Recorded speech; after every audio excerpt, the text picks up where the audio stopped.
بسم الله الرحمن الرحيم.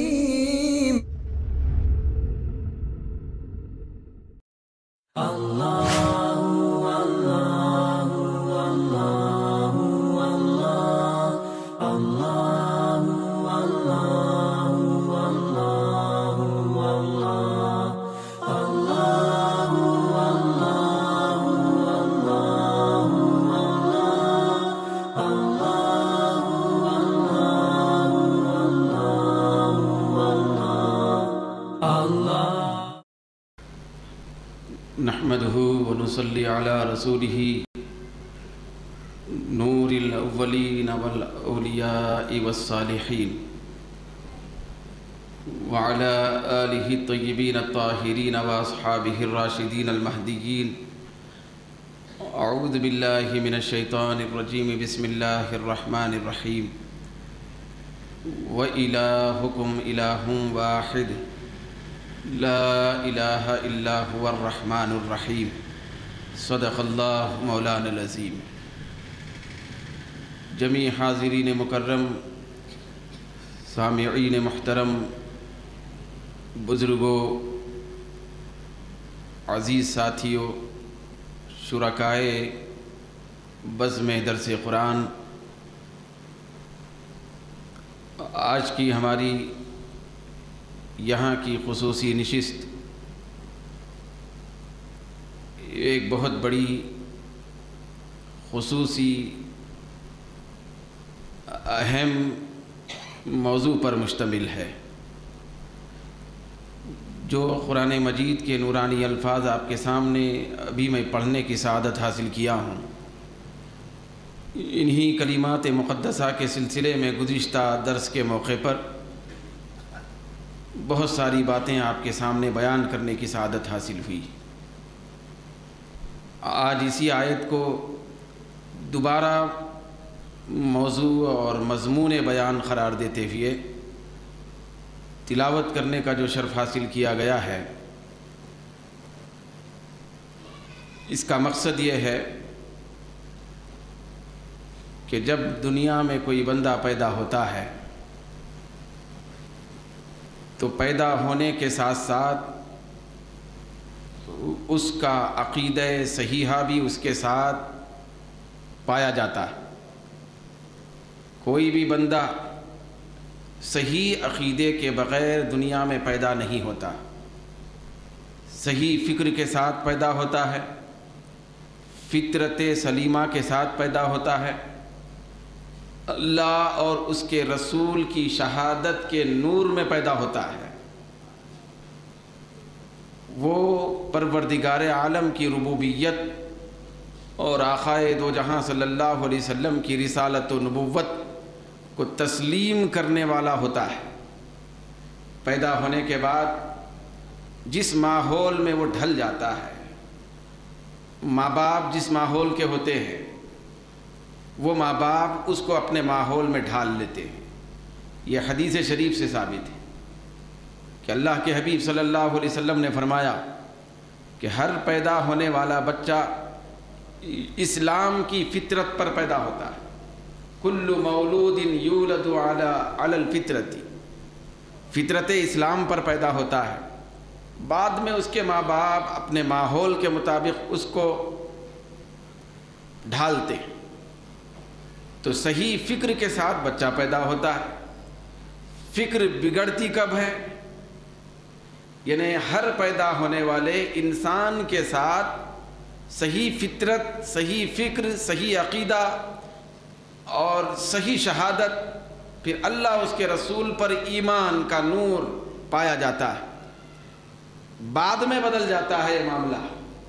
حدیث سے ثابت ہوتا ہے جب پیدا ہوا، پروان چڑھنے لگا، بڑا ہونے لگا، ماں باپ کو جس ماحول میں دیکھتا ہے، کبھی وہ انسان ماں باپ کے ماحول میں ڈھل کر وہی کام کرنا شروع کرتا ہے جو ماں باپ کو ان کاموں میں وہ پاتا ہے.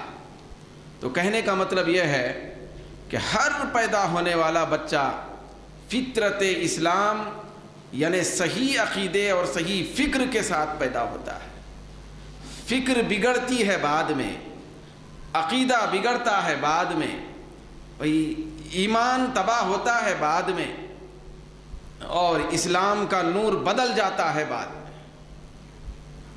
پیدائش کے ساتھ چاہے وہ بچہ پیدا ہونے والا مسلمان کے گھر میں ہو، یا یہودی کے گھر میں ہو، یا عیسائی کے گھر میں ہو، یا مشرک کے گھر میں ہو، یا کافر کے گھر میں ہو، یا مرتد کے گھر میں ہو، یا دہریے کے گھر میں ہو، ہر گھر میں پیدا ہونے والا بچہ مسلمان ہے، فطری طور پر مسلمان پیدا ہوتا ہے۔ بعد میں تبدیلی آتی ہے، تو بعد میں جب تبدیلی آتی ہے تو بعد کی تبدیلی یہ امتحان ہے، یہ امتحان کی روش ہے۔ تو پیدا ہونے میں صحت ہے، پیدا ہوتے وقت اچھائی ہے، پیدا ہوتے وقت فکر صحیح ہے، پیدا ہوتے وقت صحیح سالم عقیدہ ہے، نظریہ صحیح ہے، فکر صحیح ہے۔ پیدا ہونے کے بعد تبدیلی ہے، ماحول تبدیل کرتا ہے۔ تو دوستو، جب ماحول تبدیل کرتا ہے کسی کی فکر کو، کسی کے عقیدے کو، پھر کسی کے ایمان کو، اور کسی کے رنگ ڈھنگ کو، تو اس تبدیل ہونے والی بات کی فکر کو صحیح بنانے والے لوگ بھی پیدا ہوتے ہیں۔ بعد میں جا کر جب بندہ تبدیل ہو رہا ہے، فکر بدل رہی ہے، بھائی اللہ ایک ہے، وہ پیدا ہوتے وقت اسی ایک ہونے کے نظریے کے ساتھ پیدا ہوتا ہے، وہ اللہ کے وجود کو بھی مانتا ہے پیدائش میں، پھر اللہ کی توحید کو بھی مانتا ہے، اللہ کے ایک ہونے کو بھی تسلیم کرتا ہے، نبی کی رسالت و نبوت کا قائل بھی ہوتا ہے، کتابوں کے کو ماننے کے تصور کے ساتھ بھی آتا ہے، جنت کا بھی ماننے والا ہوتا ہے، دوزخ پہ بھی یقین رکھنے والا ہوتا ہے، فرشتوں کی نورانیت کو بھی ماننے والا ہوتا ہے۔ جتنے تقاضے اسلام اور ایمان کے ہیں، سب تقاضوں کے ساتھ پیدا ہونے والا بچہ مسلح رہتا ہے، پورے تقاضوں کے ساتھ پیدا ہوتا ہے، بعد میں بدلتا ہے۔ جب بعد میں بدلتا ہے، صحیح فکر ختم ہو جاتی ہے، تو صحیح فکر جو ختم ہوتی ہے، اس کو صحیح فکر دینے والے لوگوں کو اللہ تعالیٰ پیدا فرماتا ہے۔ جو فکر لے کے آیا ہے، بندے کے اوپر لازم ہے کہ اسی فکر کے ساتھ اللہ کی بارگاہ میں پہنچے۔ جو عقیدہ لے کے آیا ہے، اسی عقیدے کے ساتھ اللہ کی بارگاہ میں پہنچے۔ تو چنانچہ جس عقیدہ صحیحہ کے ساتھ بندہ پیدا ہوا تھا، اسی عقیدہ صحیحہ کو بیان کرتے ہوئے اللہ فرماتا ہے وَإِلَٰهُكُمْ إِلَٰهٌ وَاحِدٌ۔ یاد رکھنا ہے، بعد میں بدلنے والے، یا بعد میں کسی فاسد ہوا کا شکار ہونے والے، بعد میں اپنے ایمان اور اپنے انداز میں تغیر پیدا کرنے والے، خبردار، وَإِلَٰهُكُمْ إِلَٰهٌ وَاحِدٌ، تمہارا خدا وہی ہے جو ایک ہے، جس کو پیدا ہوتے وقت تم سمجھتے تھے، پیدا ہونے سے پہلے جو مانتے تھے، تو تمہارا خدا ایک ہے۔ وہ کیسا ہے؟ وَإِلَٰهُكُمْ إِلَٰهٌ وَاحِدٌ لَا إِلَٰهَ إِلَّا هُوَ، اس کے علاوہ، اس کے سوا کوئی معبود نہیں، کوئی عبادت کے لائق نہیں۔ هو الرحمن، وہ رحمان ہے، رحم کرنے والا ہے۔ رحمان کے اندر پروردگار عالم کی ساری نعمتیں پائی جاتی ہیں، ہر قسم کی نعمت اس کے اندر آتی ہے، وہ رحمان ہے۔ اے پیدا ہونے والے، اللہ کی رحمانیت کا صدقہ ہے کہ تو نے دنیا میں قدم رکھا، تو پیدا ہوا۔ اللہ کی رحمت کا صدقہ ہے کہ تجھے تربیت اور پرورش کے لیے ماں کے طور پر ایک ذات کو پیدا فرمایا، اور اللہ کی رحمانیت کا تصدق ہے کہ تو پروان چڑھ رہا ہے، تجھے غذائیں دی گئی، نعمتیں دی گئی، سانس دی گئی، آنکھ دی گئی، ساری نعمتوں سے تجھ کو سرفراز کیا گیا۔ یہ رحمان کا لفظ ساری نعمتوں کو لیا ہوا ہے، یہ رحیم کا لفظ یہ بھی ساری نعمتوں کو لیا ہوا ہے۔ تو غرض کہ اس کے اندر ایک بنیادی جو مومنین کا عقیدہ ہے کہ اللہ ایک، یہ بنیادی عقیدہ ہے، سارے عقیدے اس کے تحت میں ہیں۔ تو یہ بنیادی عقیدے کو بیان کرتے ہوئے اللہ نے فرمایا کہ تمہارا خدا ایک۔ تو اللہ ایک ہے یہ ماننا، پہلے اللہ ہے ماننا، دوسرا اللہ ایک ہے ماننا، پھر اس عقیدے اور نظریے کے تحت میں نبیوں کو ماننا، کتابوں کو ماننا، رسولوں کو ماننا، جنت و دوزخ کو ماننا، حساب کتاب کو ماننا، میزان کو ماننا، پل صراط کو ماننا، قبر کی زندگی کو ماننا، دوبارہ اٹھائے جانے کو ماننا، محشر کو ماننا، یہ ساری چیزیں اس کے ساتھ مانی جاتی ہیں۔ جب یہ چیزیں اگر ان میں سے کسی ایک چیز کا بھی بندہ انکار کرتا ہے تو سرے سے وہ اللہ کو ایک ماننے والا بھی شمار نہیں کیا جاتا۔ عقیدے کے اندر یہ بات یاد رکھیں، ہر مانے جانے والی چیز ایک دوسرے کے ساتھ پیوستہ جڑی ہوئی ہے۔ بھئی آپ یاد رکھیں کہ اگر کوئی آدمی یہ چاہتا ہے، یہ کہہ رہا ہے معاذ اللہ میں نبیوں کو تو مانتا ہوں مگر فرشتوں کو نہیں مانتا، تو آپ بتائیے مومن ہے تو؟ وہ کہہ رہا ہے بھائی میں اللہ کو ایک مانتا ہوں، رسولوں کو مانتا ہوں، جنت کو بھی مانتا ہوں، نبیوں کو بھی مانتا ہوں، قیامت کو بھی مانتا ہوں، دوبارہ اٹھائے جانے کو بھی مانتا ہوں، دوزخ ہے اس کو بھی مانتا ہوں، لیکن فرشتوں کو نہیں مانتا۔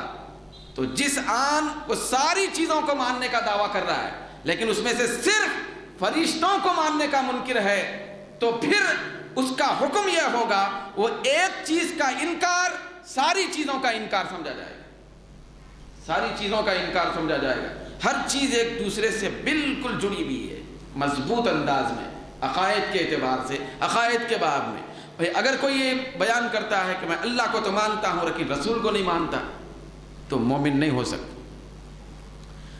ہزاروں چیزوں کو مانے لیکن اگر کوئی کہتا ہے کہ میں تورات کو نہیں مانتا، مومن نہیں۔ سارے مانے جانے والی چیزوں کو تسلیم کرے لیکن کہتا ہے کہ میں انجیل کا منکر ہوں، انجیل کو نہیں مانتا، مومن نہیں، مومن نہیں۔ تو اتنی زیادہ مضبوط انداز میں اس کی ترتیب ہے ایمانیات کی۔ تو اللہ کو ایک ماننے کے تحت میں ہر ایک کو ماننا پایا جاتا ہے۔ اللہ کو ایک ماننے کا مطلب ہرگز یہ نہیں ہے کہ صرف اللہ کو ایک مانا جائے، باقی چیزوں کے بارے میں کچھ بھی کہا جائے تو چلتا نہیں۔ ایک چیز کا بھی رتی برابر انکار کوئی کر رہا ہے تو پھر اس کا نہ اللہ کو ایک ماننا ثابت، نہ رسول کو ماننا ثابت، نہ کتاب کو ماننا ثابت، نہ قرآن کو ماننا ثابت، نہ قبر کو، نہ حشر کو، نہ جنت کو، نہ دوزخ کو، نہ تقدیر کو، کسی کو ماننا ثابت نہیں ہوگا۔ تو دوستو میں عرض کرنا چاہتا ہوں کہ عقیدہ یہ انسان کے اوپر اللہ کی جو نعمتوں کی برسات برسی ہے، پروردگار عالم جو انسان کو نعمتیں عطا فرمائی ہیں، ساری نعمتوں میں سب سے بڑی نعمت کا نام صحیح عقیدہ، عقیدہ صحیح اور فکر صحیح ہے۔ تو عقیدہ خراب کب ہوتا؟ بعد میں۔ مگر یہ بات یاد رکھیں، جب عقیدے خراب ہونا شروع ہوئے، ایمان تباہ ہونا شروع ہوا، شیطان عقیدے کو خراب کرنے کے لیے نکلا، کوششیں شروع ہوئی، تو پہلے زمانے میں ایسا تھا کہ لوگ اعتراض کرتے تھے اور عقیدے کو اس اعتبار سے برباد کرنے کی کوشش کرتے تھے کہ اللہ کی توحید کا وہ انکار کرتے اور لوگوں سے انکار کرانے کی معاذ اللہ کوشش کرتے کہ اللہ ایک نہیں۔ بھئی اللہ کے بارے میں اعتراض کرتے تھے، یہ اللہ کے بارے میں اعتراض یہ دہریے کرتے تھے، پرانے فلسفی سائنسداں اس زمانے کے اللہ کے بارے میں اعتراض کرتے تھے۔ بعد میں جب زمانہ آگے بڑھا، جب اعتراض کرتے تھے تو اس زمانے میں بھی اللہ تبارک و تعالی مختلف اپنے خاص بندوں کو پیدا فرمایا، تو وہ لوگ ہونے والے اعتراضات کا مسکت اور اچھا پیارا جواب دے کر ہر ہونے والے اعتراض کا وہ خلا خما کرتے تھے، اس کو ختم کرتے تھے، لوگوں کا ایمان بچ جاتا تھا۔ جیسے کہ امام غزالی جس زمانے میں پیدا ہوئے، فلسفیوں کا عروج تھا، پہلے کے فلسفی اور سائنسدانوں کا عروج تھا، وہ سائنس اور فلسفے کے آڑ میں اللہ کی توحید کا اور اللہ کی قدرت کا انکار کرتے تھے۔ تو امام غزالی تنے تنہا، بلکہ اور بھی ان کے ساتھ میں تھے لیکن زیادہ نام تو ان کا ہے، تو جب وہ مد مقابل میں نکلے تو سارے فلسفیوں کا خاتمہ آپ نے فرمایا۔ غلط فکر جو عام ہو رہی تھی اس کو صحیح فکر آپ نے عطا فرمائی، اسی لیے آپ کو حجت الاسلام کہا جاتا ہے۔ کس کو؟ امام غزالی۔ پھر بعد میں جب زمانہ گزرا تو کچھ لوگ ایسے پیدا ہو گئے کہ اب توحید کے بارے میں جتنے اعتراضات ہم کر رہے تھے تو اس کا تو جواب دیا گیا، تو لہذا ایک نیا طریقہ نکالو کہ رسالت اور نبوت کے بارے میں اعتراض شروع کر دو۔ رسالت اور نبوت کے بارے میں اعتراض، مختلف قسم کے اعتراض نبی کے بارے میں اور رسول کے بارے میں، تاکہ لوگوں کے ذہنوں میں شکوک پیدا ہو جائیں اور لوگوں کا ایمان تباہ ہو جائے۔ جس عقیدے کے ساتھ بندہ پیدا ہوا تھا وہ عقیدہ ختم ہو جائے، جب ختم ہو گیا تو آدمی جہنمی ہے۔ یہ بات یاد رکھیں کہ اگر عمل میں خرابی ہے، کس میں بھئی؟ عبادت میں، عمل میں خرابی ہے تو اللہ معاف فرماتا ہے، عقیدے میں خرابی ہے تو معافی نہیں۔ بھئی عقیدے میں خرابی کی معافی قیامت میں نہیں ہے، تو بعد میں رسالت اور نبوت کے اعتبار سے اعتراضات ہونے لگے۔ نبی کے بارے میں اعتراض، کوئی کہنے لگا نبی کی کوئی خاص اہمیت نہیں ہے، نعوذ باللہ، وہ ایک ہرکارے کی طرح ہے، نعوذ باللہ۔ پوسٹ مین جو ہوتا ہے وہ آئے اور قرآن اللہ کا کلام دیا اور چلے گئے، نبی کا یہی مقام۔ اور نبی یہ تو ہم جیسے کھاتے پیتے ہم جیسے انسان ہیں، ان کی خاص اہمیت معاشرے میں نہیں ہے۔ تو جب یہ اس سطح کے ساتھ نبی کے بارے میں بولا جانے لگا تو اس زمانے میں بھی اللہ تبارک و تعالیٰ بہت سارے لوگوں کو پیدا فرمایا جو ایسی غلط فکر کا سدباب کرنے کے لیے قلم کی تلوار بھی لے کے نکلے، پھر زبان کی تلوار بھی لے کے نکلے۔ جب یہ سلسلہ شروع ہوا نبی کے بارے میں اعتراضات کا، یہ سلسلہ آج تک بھی جاری ہے، پھر ایسا لگتا ہے کہ قیامت تک یہ سلسلہ جاری رہے گا۔ اور آقا دو جہاں صلی اللہ علیہ وسلم نے صحیح جو ارشاد فرمایا تھا کہ ایسے لوگوں کا جو حشر ہوگا وہ دجال کے ساتھ ہوگا، تو اس کا مطلب یہ ہے کہ یہ سلسلہ دجال تک چلے گا، قیامت تک۔ نبی پہ اعتراض کا، جب نبی پہ اعتراض کے لیے لوگ آگے آئے اور نبی کے اعتراض کرنے لگے، جرأت کرنے لگے، تو اللہ رب العزت نے بہت سارے پیارے بندوں کو پیدا فرمایا جو ایسی فکروں کو ختم کرنے کے لیے بہت زیادہ انہوں نے قد و کاوش کی اور اس کو تھمانے کی کوشش کی۔ بہت حد تک لوگوں کے عقائد کا تحفظ ہوا، یہاں تک کہ آپ میں جس علاقے میں ہیں، جس کو دکن کی سرزمین کہا جاتا ہے، یہ حیدرآباد کی سرزمین، یہاں نظام کی حکومت چل رہی تھی، تو یہاں پہ بھی غلط افکار اور نظریات اور عقائد کو پروان چڑھانے کی کوششیں کی جا رہی تھیں۔ ہر محاذ پر یہاں اس دکن کے علاقے میں باوجود یہ کہ سلطنت عثمانیہ تھی، اسلامی حکومت تھی، لیکن یاد رکھیں فکر بادشاہ صحیح نہیں کر سکتا، فکر کسی کی تلوار سے صحیح نہیں ہوتی، یہ فکر کبھی بھی ڈنڈے سے درست نہیں ہوتی، یہ فکر دلیل سے درست ہوتی ہے، یہ فکر باطنی تصرف سے درست ہوتی ہے۔ یہ جو عقیدہ ہے، کسی کو آپ عقیدے کے اوپر زبردستی قائل نہیں کرا سکتے، تلوار اٹھا کے نہیں بول سکتے کہ تو اللہ کو مان، تھوڑی دیر کے لیے بولے گا ہاں مانتا ہوں، پلٹ کے پھر وہی کرے گا جو کرنا ہے۔ تو فکر کو بدلنا یہ تلوار کا کام نہیں ہے، فکر کو بدلنا، عقیدے کو بدلنا، عقیدے کو صحیح راستے پہ لانا یہ ڈنڈے کا کام نہیں ہے، یہ حکومت کا کام نہیں ہے، یہ سلطنت کا کام نہیں ہے، یہ تسلط اور قہر کا کام نہیں ہے، یہ صحیح تدبیر کا کام ہے، یہ حکمت کا کام ہے، یہ دلیل کا کام ہے، برہان کے نور کا کام ہے۔ تو جس طرح سے یہاں دکن کی سرزمین پر بالخصوص اور پورے ہندوستان میں غلط افکار پیدا کیے جا رہے تھے، جیسے کہ قادیانی وجود میں آ چکا تھا جو اپنے آپ کو نبی کہتا تھا۔ آپ بتائیے کہ یہ کتنا غلط عقیدہ ہے، فاسد عقیدے میں سب سے بڑا فاسد عقیدہ ہے کہ غلام قادیانی اپنے آپ کو نبی کہہ کر سامنے آیا، سرکار کی نبوت اور خاتمیت کا انکار کرنے لگا، پھر لوگ اس کے پیچھے جانے بھی لگے، لوگ جانے لگے، تو وہ تقریباً اپنی جھوٹی نبوت کی تائید میں غلام قادیانی 1000 صفحات پر مشتمل اپنا جھوٹا رسالہ لکھا۔ کتنے صفحات پر؟ 1000 صفحات پر کتاب لکھا جھوٹی نبوت کی تائید میں۔ تو اب بہت سارے لوگ پریشان ہو گئے، وہ تو ہے غلط، کیونکہ خاتم النبیین تو ہمارے نبی ہیں، سرکار کے بعد تو کوئی نبی آنے والے نہیں ہے، قیامت تک کوئی نبی نہیں آئے گا۔ آقا دو جہاں نے فرمایا کہ میں خاتم النبیین ہوں، میرے بعد کوئی نبی نہیں آئے گا۔ قرآن میں اللہ نے فرمایا وَلَٰكِن رَسُولَ اللَّهِ وَخَاتَمَ النَّبِيِّينَ، یہ میرا محبوب مصطفیٰ اللہ کا رسول ہے اور خاتم النبیین ہے۔ تو خاتم النبیین کے بعد جھوٹا دعوے دار پیدا ہو کر، جھوٹا نبی بن کر غلام قادیانی آیا، یہ ایک فتنہ۔ پھر کچھ لوگ ایسے پیدا ہو گئے جو تقلید کا انکار کرنے لگے کہ امام ائمہ اکرام جو قرآن حدیث کو سمجھ کر دوسروں کے سامنے بہترین حل پیش کر کے عمل میں سہولت پیدا فرمائے، تو ان ائمہ اکرام سے انحراف ہونے لگا، قرآن حدیث کی غلط ترجمانی کی جانے لگی، قرآن حدیث کے غلط مطالب نکالے جانے لگے، تقلید سے لوگوں کو دور کیا جانے لگا۔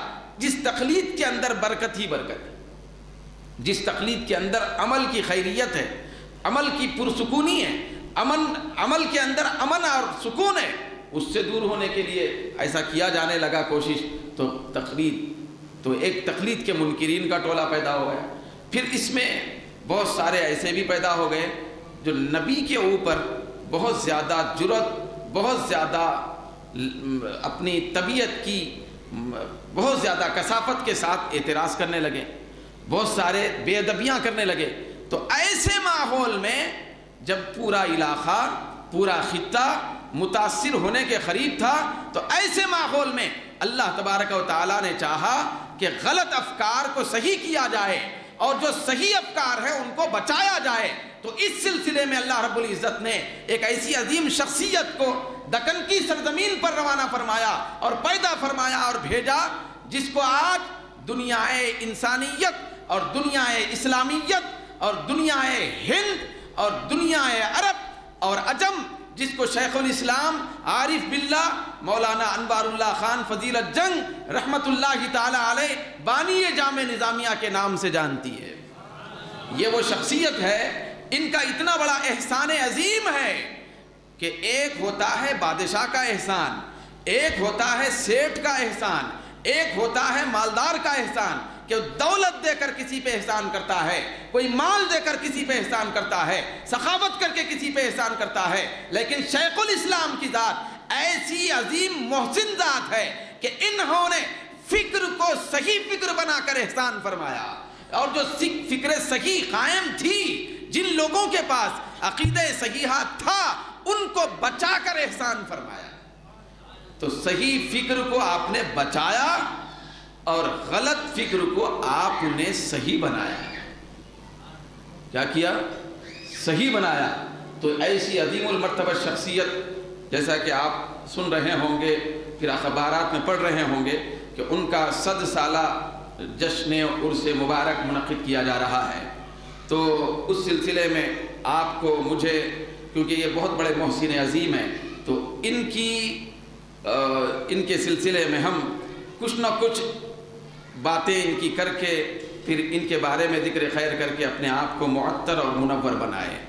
یہ وہ شخصیت ہے کہ اللہ تبارک و تعالیٰ نے اس شخصیت کو اپنی جانب سے خصوصی انتخاب کر کے پیدا فرمایا تھا، کیونکہ جب کوئی شخصیت انتخاب والی ہوتی ہے تو اسی سے یہ پورے کارہائے نمایاں انجام دیے جاتے ہیں۔ چنانچہ یاد رکھیں، پہلے زمانے میں بڑی اہم بات عرض کر رہا ہوں، بڑی اہم بات ہے، پہلے زمانے میں عقیدے کے بارے میں صحابہ کے زمانے میں کتابیں نہیں لکھی جاتی تھی۔ جب صحابہ کا زمانہ تھا، عقیدے کے بارے میں کوئی کتاب نہیں لکھی گئی، صحابہ کے درمیان نہیں لکھی گئی۔ کیوں؟ ہمارے درس نظامی میں بہت بڑی معتبر کتاب ہے، آپ یاد رکھیں کہ عقیدہ صحیح کیا ہے اور کون سا عقیدہ غلط ہے، اس سلسلے میں بھی بڑے بڑے اکابر علماء نے کتابیں لکھی۔ ان کتابوں کو پڑھ کر انہی کی نہج پر عقیدے کو صحیح بنایا جا سکتا ہے۔ چنانچہ ایک معتبر کتاب ہے، اس کا نام ہے شرح العقائد النصفیہ، جو ہر دینی مدرسے میں پڑھی اور پڑھائی جاتی ہے۔ اس کے اندر آیا ہے کہ صحابہ کرام کے زمانے میں عقیدے کو بچانے کے لیے یا عقیدے کو قائم رکھنے کے لیے کوئی کتاب لکھنے کی ضرورت نہیں پیش آئی۔ کیوں؟ تو وہ کہتے ہیں بڑی پیاری بات، وَقَدْ كَانَتِ الْأَوَائِلُ مِنَ الصَّحَابَةِ وَالتَّابِعِينَ رضوان اللہ تعالی علیہم اجمعین لِصَفَاءِ عَقَائِدِهِمْ بِبَرَكَةِ صُحْبَةِ النَّبِيِّ صلی اللہ علیہ وسلم۔ وہ کہتے ہیں کہ صحابہ اور تابعین کے زمانے میں عقیدے پہ کوئی کتاب نہیں لکھی گئی لوگوں کی اصلاح کے لیے. کیوں نہیں لکھی گئی؟ اس لیے کہ کتاب کسی کے متعلق اس وقت لکھی جاتی ہے جبکہ اس چیز کے اندر خرابی پیدا ہو. بھئی عقیدہ صحیح کرنے کے لیے کتاب اس وقت لکھنے کی ضرورت ہے جبکہ عقیدہ بگڑا ہوا ہے. صحابہ اور تابعین کا زمانہ ایسا مبارک تھا کہ سب کے عقیدے ایک تھے, کسی کا عقیدہ بگڑا ہوا نہیں تھا. عقیدہ جب بگڑا ہوا تھا ہی نہیں تو صحیح کرنے کے لیے کتاب لکھنے کی کیا ضرورت؟ صحیح کرنے کے لیے بیان کی کیا ضرورت؟ صحیح کرنے کے لیے خطاب کی کیا ضرورت؟ بگڑا ہوا نہیں تھا کسی کا عقیدہ. یاد رکھیں وہ زمانہ ایسا نور والا زمانہ تھا, سب کا عقیدہ ایک تھا, سب کا عقیدہ صحیح تھا. وہی عقیدے پہ تھے سب لوگ جو پیدا ہوتے وقت بچہ رہتے, صحیح عقیدے پر, صحیح فکر پر کاربند تھے. وہ کہتے ہیں کیونکہ لی صفائی عقائدہم, کیونکہ صحابہ تابعین کے عقائد صاف تھے, بہت اچھے تھے. کیوں تھے وہ بتا رہے ہیں, ببرکت صحبت النبی, نبی کی صحبت کی برکت سے تھے. سرکار کی صحبت کی برکت سے صحابہ کے عقیدے بالکل صاف و شفاف تھے. پھر اس کے بعد صحابہ کا زمانہ, تابعین کا زمانہ جب گیا گزرا تو اس کے بعد کے زمانے میں بھی عقیدے پہ کوئی کتاب لکھنے کی ضرورت نہیں پیش آئی. بعد میں تبع تابعین کے زمانے میں بھی. کیوں؟ وَقُرْبِ الْعَهْدِ بِزَمَانِهِ, کیونکہ وہ زمانہ بھی سرکار کے ظاہری طور پر موجود رہنے کا تو نہیں تھا لیکن سرکار کے زمانے کے قریب والا زمانہ تھا. حضور کے زمانے کی برکت سے بھی عقیدے صحیح تھے, حضور کے زمانے کے قریب زمانہ ملا ہوا ہونے کی وجہ سے بھی اس برکت سے بھی عقیدے صحیح تھے.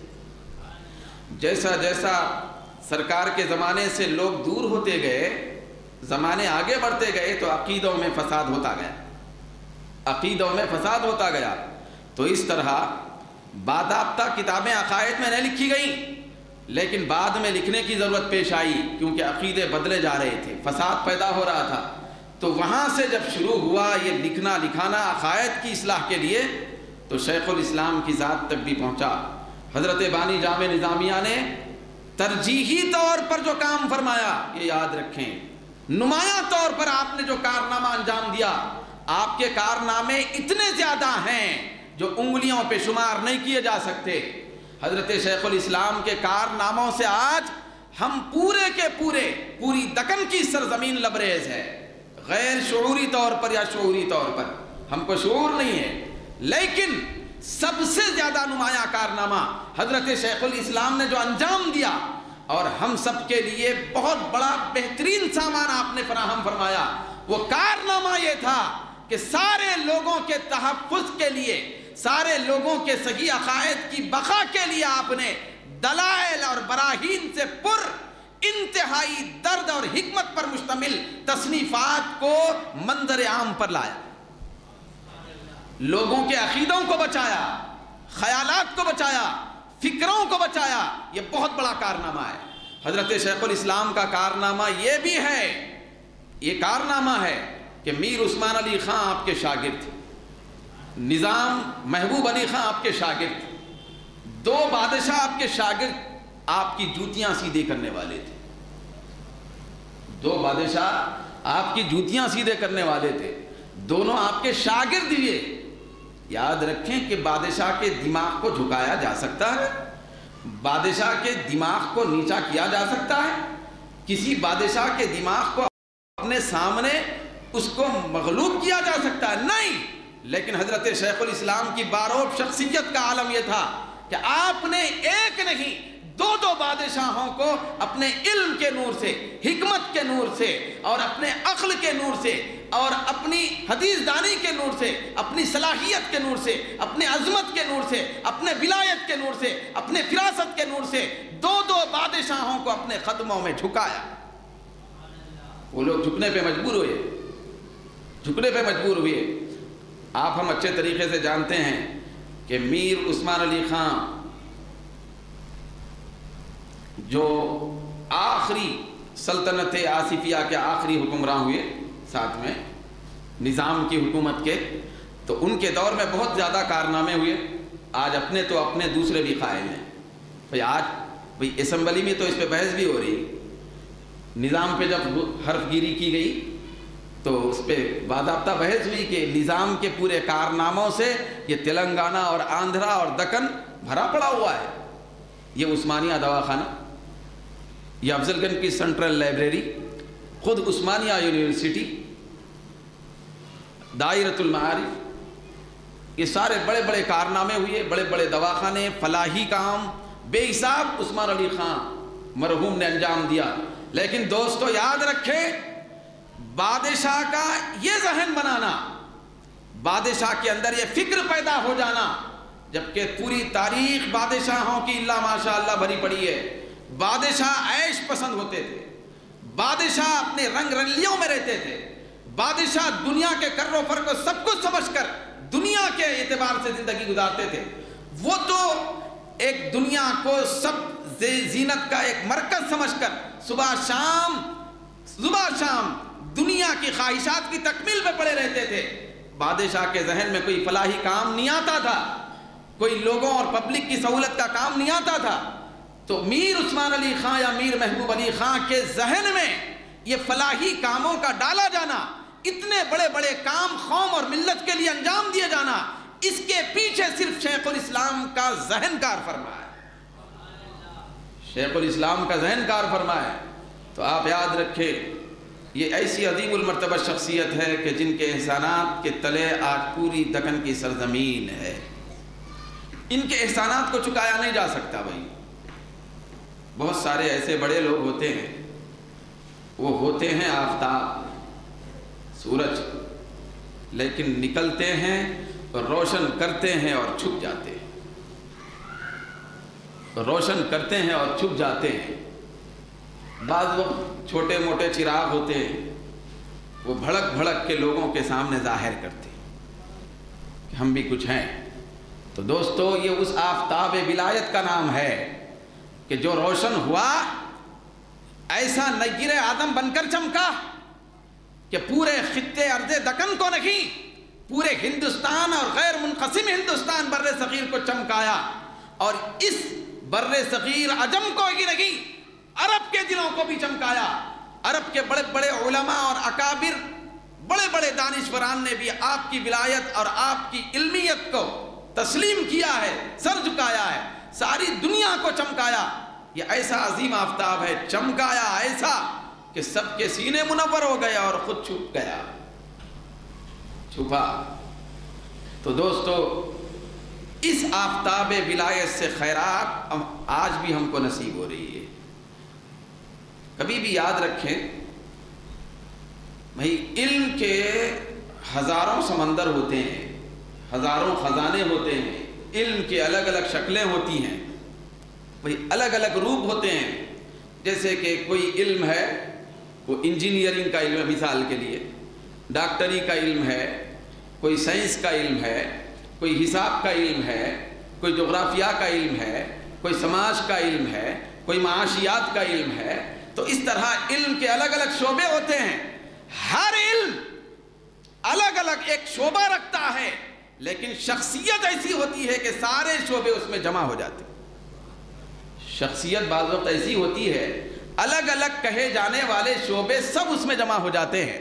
تو حضرت شیخ الاسلام انوار اللہ خان رحمت اللہ تعالی علیہ، یہ ایک علم کے شعبے کا نام نہیں، سارے علم کے شعبوں کو اپنے سینے میں بسانے والی شخصیت کا نام ہے۔ ہر قسم کا نور آپ کے اندر تھا، تو اسی لیے آپ کی ذات انوار ہو گئی۔ تو چنانچہ آپ نے سب سے زیادہ نمایاں کارنامہ یہ انجام دیا کہ لوگوں کے عقائد کا تحفظ فرمایا، فکر صحیح کو بحال فرمایا، بحال فرمایا۔ چنانچہ میں چند مثالیں پیش کرتے ہوئے بات کو میں مختصر انداز میں ختم کرنا چاہتا ہوں۔ انشاءاللہ تعالیٰ آپ آئندہ بھی آئیں، آئندہ خصوصی بیان ہوگا اس سلسلے میں، حضرت شیخ الاسلام کے سلسلے میں، کہ آئندہ جمعہ کو ایک عظیم الشان پیمانے پر جامعہ نظامیہ میں آپ کی شخصیت اور عظمت کے حوالے سے بہت بڑا جلسہ بھی ہے، کہ دوسرے دن عرس شریف کی تقریب بھی ہے، تو جمعہ کو ہی وہاں جلسہ ہے۔ تو انشاءاللہ تعالی یہاں پہ ہم حضرت شیخ الاسلام کا تذکرہ سن کے شیخ الاسلام کی ختموں میں جائیں گے۔ تو ایک مرتبہ درود پاک پڑھیں، اب آپ دیکھیں کہ شیخ الاسلام کی علمی برکت اور ادبی برکت، پھر محبت اور فضیلت کا عالم کیا ہے۔ حضرت شیخ الاسلام اللہم صلی علی سیدنا محمد وعلی آل سیدنا محمد وبارک وسلم، صلاۃ و سلام علیک یا سیدنا یا حبیبنا یا رسول اللہ۔ شیخ الاسلام نے لوگوں کے عقائد کو کیسے صحیح فرمایا؟ حضرت شیخ الاسلام نے لوگوں کے عقائد کو صحیح فرمانے کے لیے کوئی باہر سے علمی ہتھیار کو فراہم نہیں فرمایا،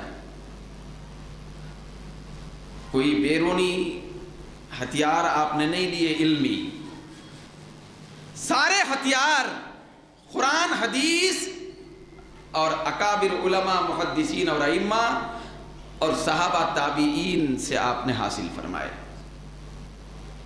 حضرت شیخ الاسلام کا یہ انداز تھا کہ جب کوئی بات ثابت کرنے کے لیے قلم اٹھاتے تو اس وقت تک قلم رکتا نہیں تھا جب تک ہر محاذ پر وہ بات ایسی پختہ ثابت نہ ہو جائے کہ کسی بھی جہت سے اس پہ اعتراض نہ ہو۔ ایسی پختہ بحث۔ حضرت بانی جامع نظامیہ یہ حکمت و فلسفے کے بھی اس زمانے کے بڑے ماہر تھے۔ بھائی حدیث دانی، تفسیر دانی، تصوف تو آپ کا مزاج ہی تھا۔ تو حضرت شیخ الاسلام نے فرمایا، اب دیکھیے بارگاہ رسالت سے لوگوں کا جو تعلق کٹ رہا تھا، تو تعلق کو بحال کرنے کے لیے یا بحال تعلق کو مضبوط کرنے کے لیے آپ نے جو اپنے جواہر پارے تصنیف فرمائے بڑے بے مثال ہیں۔ مثال کے طور پہ یاد رکھیں، ہمارے آقا صلی اللہ علیہ وسلم پر درود پاک بھیجنا، درود و سلام پڑھنا، یہ مختلف حدیثوں سے ثابت ہے، مگر درود و سلام پر بھی اعتراض ہونے لگے، عقائد اور فکر کو بدلنے کی کوشش کی جانے لگی۔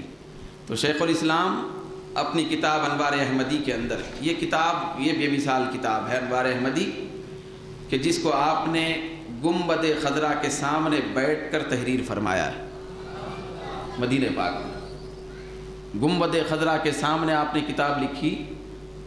اب دیکھیے کتنا زیادہ لوگوں کو آقائے دو جہاں سے قریب کرنے کی کوشش کر رہے ہیں، فکری، اعتقادی، حبی، ادبی طور پر۔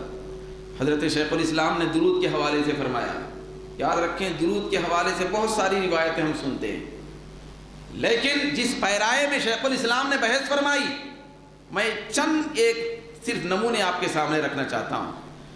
شیخ الاسلام نے مختلف حدیث کی کتابوں سے، کنز الامال اور دیگر بڑی بڑی کتابوں سے ثابت فرمایا کہ جب کوئی بندہ درود پڑھتا ہے، درود پاک سرکار پہ کوئی امتی بھیجتا ہے، تو وہ درود جو آقائے دو جہاں پر کوئی امتی پڑھتا ہے،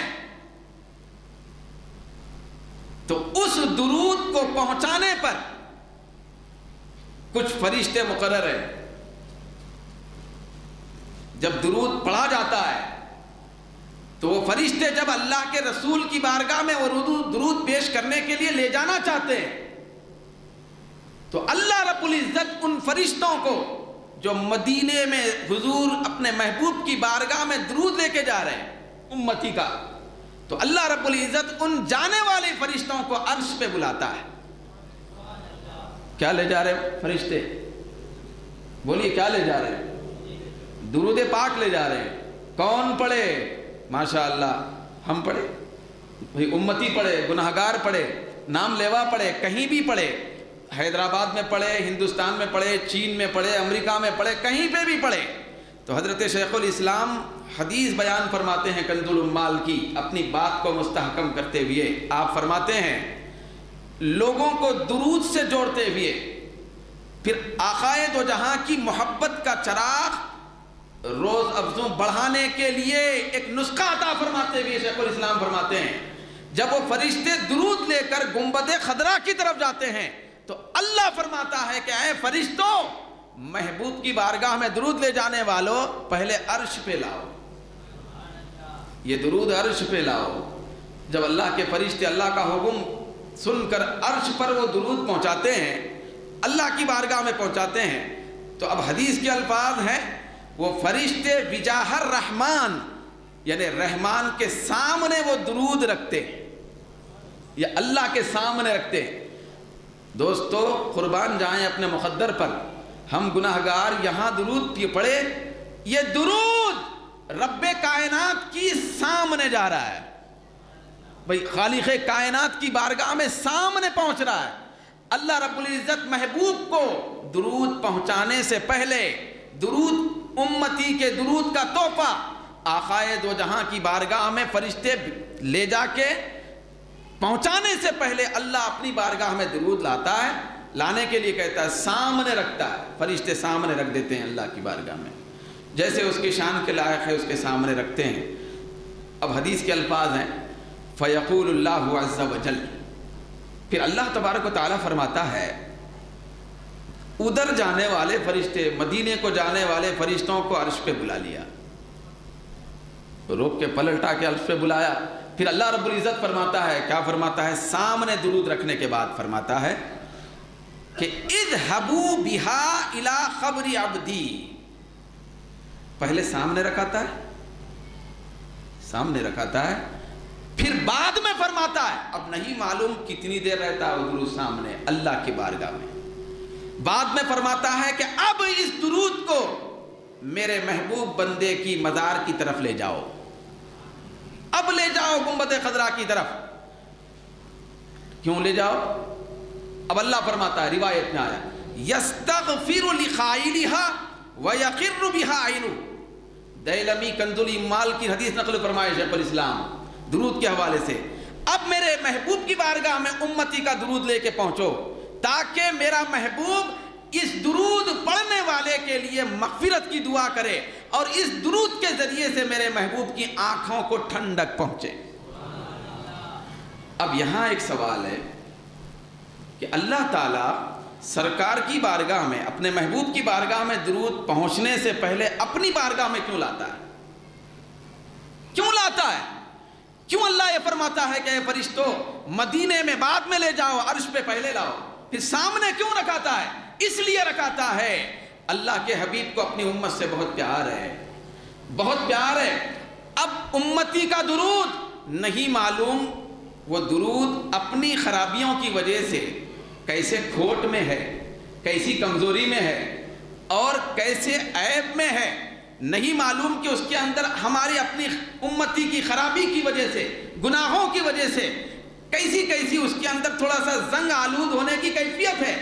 اللہ تعالیٰ نہیں چاہتا کہ وہ زنگ آلود کیفیت میں درود محبوب کی بارگاہ میں پہنچے اور سرکار کے قلب مبارک کو تکلیف ہو کہ میرا امتی ایسا گناہگار ہے کہ زنگ آلود درود آیا ہے، کہیں محبوب کے قلب کو تکلیف نہ ہو، اس لیے اللہ تعالیٰ اپنی بارگاہ میں درود لے جا کر سامنے رکھ کر زنگ کو دور کرتا ہے، بعد میں مدینے میں بھیجتا ہے تاکہ وہ محبوب جب اس درود کو دیکھے، نور والا درود ہو، پاکیزہ درود ہو، صاف شفاف درود ہو اور انتہائی ستھرا درود ہو۔ جب ستھرا درود ہوگا تو اللہ خود فرماتا ہے اس درود کو دیکھ کر میرا محبوب کہے یستغفر لقائلها، پڑھنے والے کے لیے دعائے مغفرت بھی کرے گا اور درود کو دیکھ کر آنکھوں کو ٹھنڈک بھی ملے گی، میرے محبوب کی آنکھوں کو ٹھنڈک ملے گی۔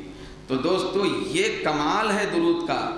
تو اس روایت کو پیش کر کے شیخ الاسلام بتانا چاہتے ہیں، اے درود اور سلام سے کٹے ہوئے لوگوں، ذرا درود کے مقدر کو سمجھنے کی کوشش کرو۔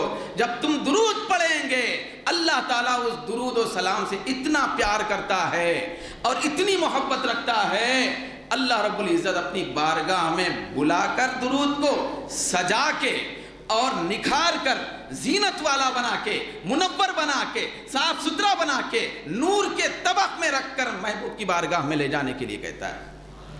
بھائی اتنا بڑا مقام ہے درود کا، معمولی مقام نہیں ہے۔ تو یہ آپ بتائیں ایمان سے کہ حضرت شیخ الاسلام اس کے ذریعے سے کیا چاہتے ہیں؟ بولیے کیا چاہتے ہیں؟ یہی چاہتے ہیں کہ امتی کا تعلق نبی سے پختہ ہو جائے، بھائی عقیدہ سمجھ جائے۔ پھر اس کے ساتھ ساتھ حضرت شیخ الاسلام ایک مقام پر فرماتے ہیں کہ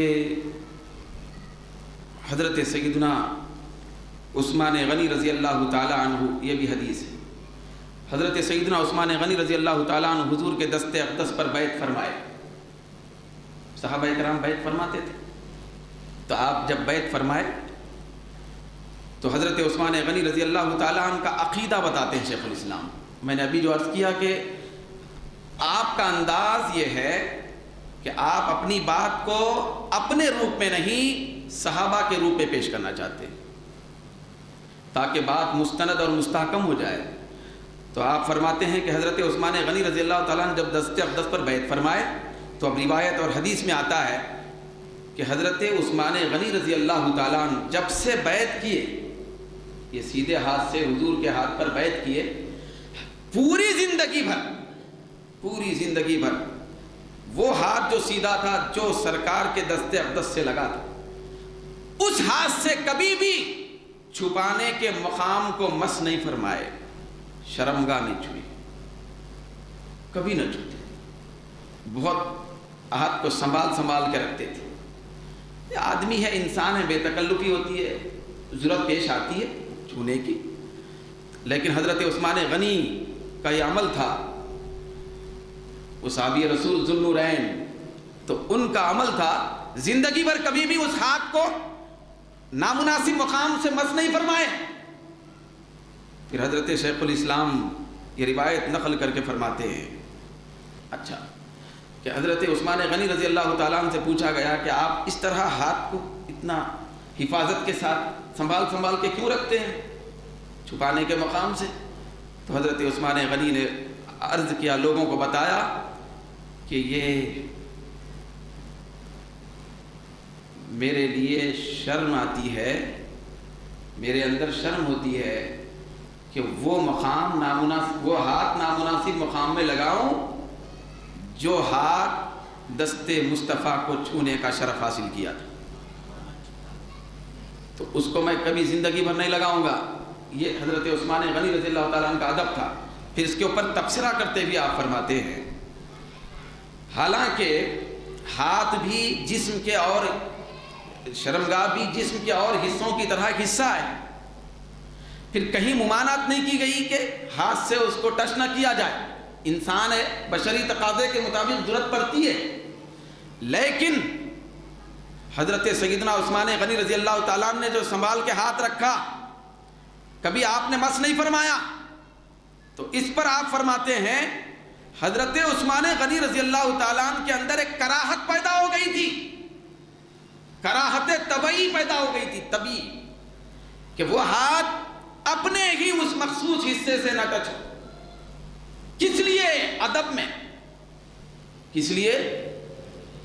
بات ذات کی نہیں ہے، مصطفیٰ کی ذات کی نہیں ہے، ہاتھ سے ٹچ ہوئے سو ہاتھ کی ہے، ہاتھ جو لگا تھا اس ہاتھ کی ہے، ہاتھ بھی خود کا ہے کیونکہ ایک مرتبہ مس ہو گیا۔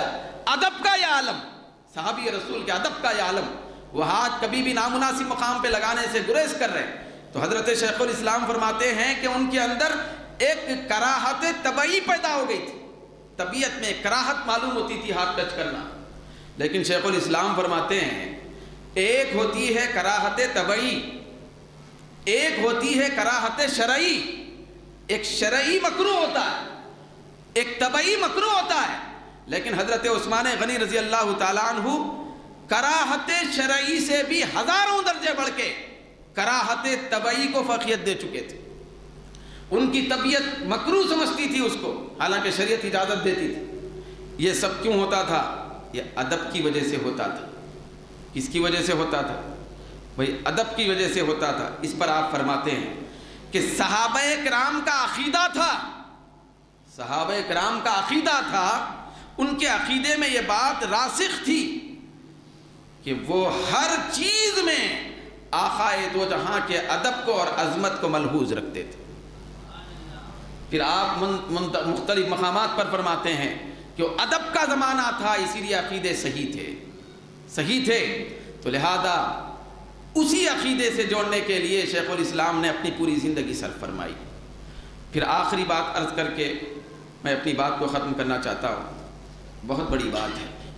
حضرت شیخ الاسلام فرماتے ہیں کہ بہت سارے لوگ محدثین، بڑے بڑے علماء حدیثیں لیتے گئے، لوگوں سے پڑھتے گئے، اساتذہ سے حاصل کرتے رہے، جیسے امام بخاری، وہ بھی اپنے اساتذہ سے، ہزاروں اساتذہ سے حدیثیں لیے۔ تو ان میں امام بخاری، امام مسلم اور دیگر بڑے بڑے محدثین کے بھی ایک بڑے ہیں، تو ان کا نام ہے حضرت امام مالک۔ نام سنے نا بھائی، ان کا ایک مذہب فقہی بھی ہے، مالکی لوگ ہیں، حرم شریف میں دکھائی دیتے ہو ہاتھ چھوڑ کے نماز، ان کا اپنا عقیدہ، مطلب حدیث سے ثابت ہے وہ بھی۔ تو اللہ رب العزت نے اپنے محبوب کی ہر ادا کو اماموں کے ذریعے سے باقی رکھا۔ تو حضرت امام مالک بہت بڑی شان کے مالک تھے، بڑے بڑے محدثین، امام بخاری، یہ تو بہت بات کے 250 سال کی بات۔ حضرت امام مالک بہت پہلے کے ہیں، مسجد نبوی میں اس زمانے میں بڑے بڑے محدثین کو آپ درس حدیث دیتے تھے۔ حضرت امام مالک کا مقام بہت اونچا ہے، بہت اونچا ہے۔ تو حضرت امام مالک کے بارے میں شیخ الاسلام شفا شریف سے حدیث نقل کرتے ہوئے مزاج محدثین بتاتے ہیں۔ کون سا بولیے؟ یہ جملہ یاد رکھیں گے، مزاج محدثین، محدثین کا مزاج کیا؟ عام طور پہ یہ سمجھا جاتا ہے جو محدث ہوتے ہیں وہ ایسے ادب کے طور طریقوں کو نہیں مانتے۔ استغفر اللہ، اگر ادب کے طور طریقوں کو کوئی نہیں مانتا، وہ محدث تو دور کی بات ہے، مولوی نہیں بن سکتا، مولوی بھی نہیں بن سکتا۔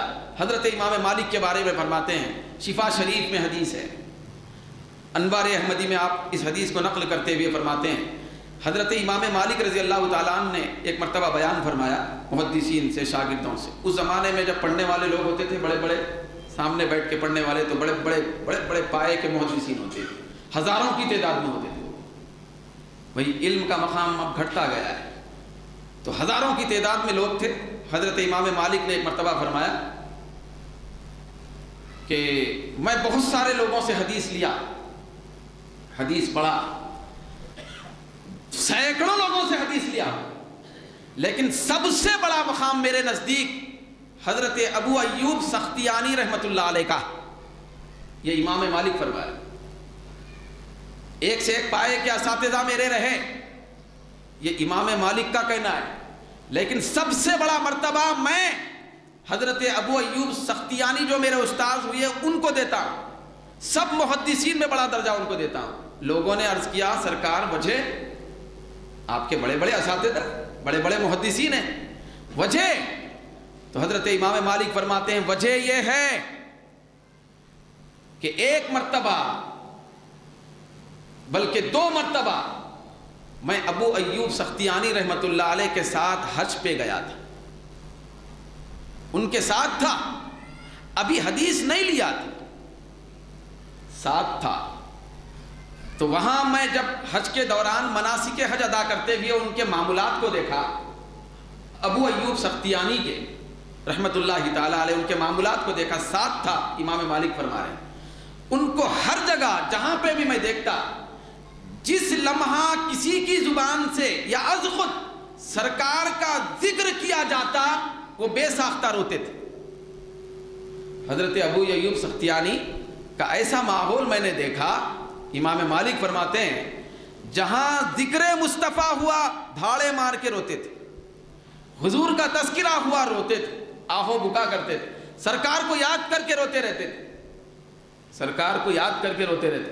یہاں یہ بات بھی عرض کروں، کوئی بھی محدث بڑے عالم کسی سے حدیث لینے کے لیے بہت سارے شرائط رکھتے تھے کہ وہ کیسے ہیں، علم ان کا پختہ ہے نہیں ہے، تہجد گزاری میں کیسے ہیں، نیکیوں میں کیسے ہیں، وفاداری میں کیسے ہیں، ایثار و قربانی میں کیسے ہیں، بہت سارے صحت کے اعتبار سے، نیکی کے اعتبار سے، تقوی کے اعتبار سے، ورع کے اعتبار سے بہت زیادہ جانچ کے حدیث لیتے تھے۔ جیسے امام بخاری شریف جو لکھے تو 16 برس میں لکھے، کتنے؟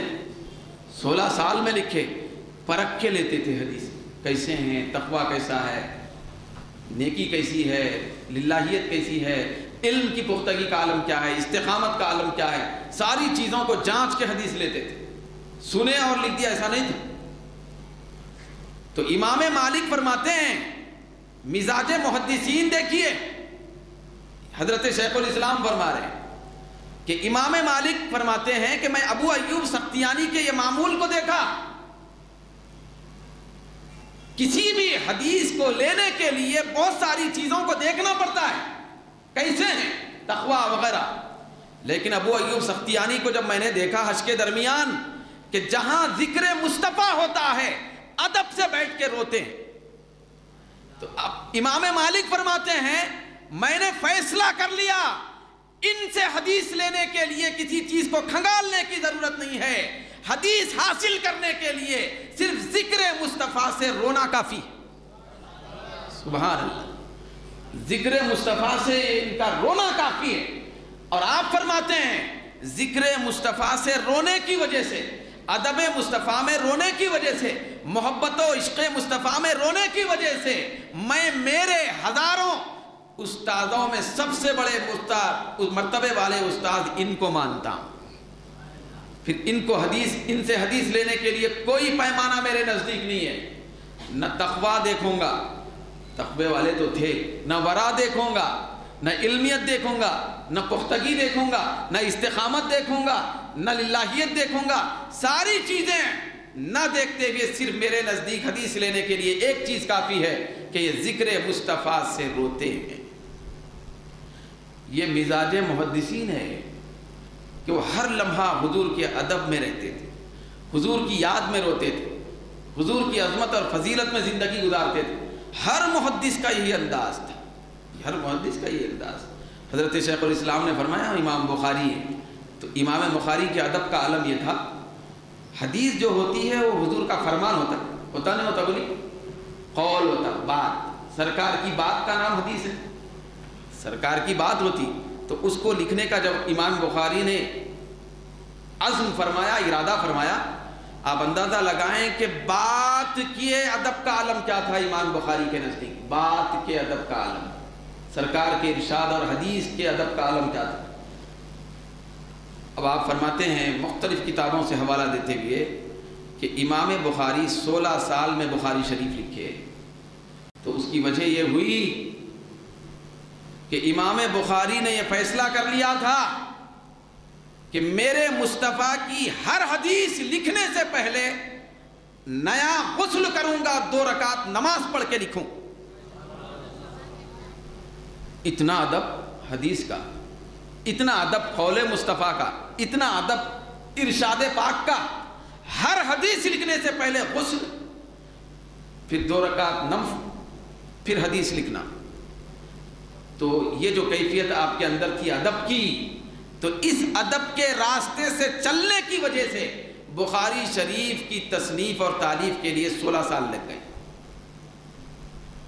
پورے محدثین ادب کا پیکر، پورے پہلے کے علمی لوگ ادب والے تھے، تو اس ادب میں بگاڑ آ رہا تھا، بعد میں شگاف آ رہا تھا، تو حضرت شیخ الاسلام نے ہر محاذ پر اس کا سدباب فرمایا، سرکار کے ادب کو لوگوں کے سامنے اجاگر فرمایا۔ تو آپ کی زندگی کا بہت بڑا قیمتی سرمایہ یہی ہے کہ حضرت شیخ الاسلام نے لوگوں کو ادب مصطفیٰ کی تعلیم دی، عقیدہ صحیحہ کو آپ نے قائم رکھا، جو خراب عقیدے ہو چکے تھے ان کو آپ نے سدھارا، یہ بہت بڑا احسان ہے۔